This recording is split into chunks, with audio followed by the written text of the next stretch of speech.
Despite John Fritz's achievements, few in the Lehigh Valley know of him.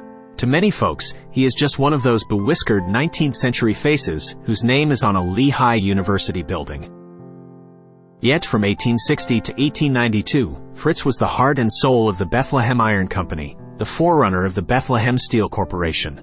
As General Superintendent and Chief Engineer, Fritz, working closely with board member and Lehigh Valley Railroad executive Robert Sayer, took Bethlehem from a small pig iron producer to a world-class steel and arms maker, a rival of the Prussian Krupp's company.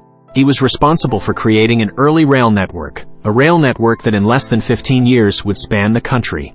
In 1857, the rail-making process he invented revolutionized the industrial world.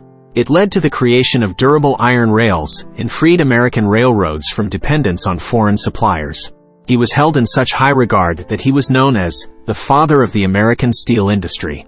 The John Fritz Medal, established on Fritz's 80th birthday in 1902, is awarded each year by the American Association of Engineering Societies for scientific or industrial achievement in any field of pure or applied science.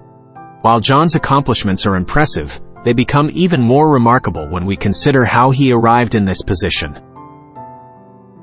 He was born August 21 in 1822 in Chester County, and had what was then considered as a common education, that is, very basic.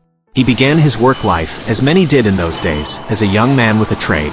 In John's case, he became a blacksmith. He progressed to become a mechanic, working for the Norristown Iron Company, and in 1854, moved to the Cambria Iron Company, where he designed the first three-high-rolling mill, a notable achievement. In 1860, he became General Superintendent and Chief Engineer of the Bethlehem Iron Works in Bethlehem, Pennsylvania.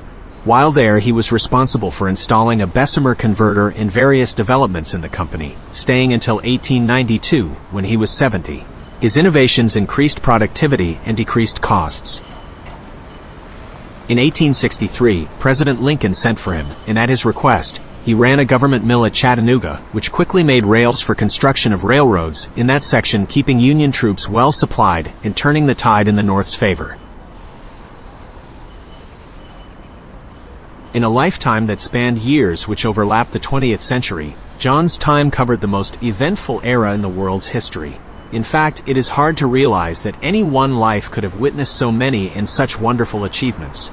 Placing on a practical basis the construction and operation of steam and electric railways, the invention of the electric telegraph, that of the daguerreotype, and the art of photography, the laying and operation of ocean cables, electric lighting, the telephone, the phonograph, and the other wonderful electrical engineering developments, perhaps the most startling of all, wireless telegraphy, the making actual of submarine navigation, and eventually the science of aviation.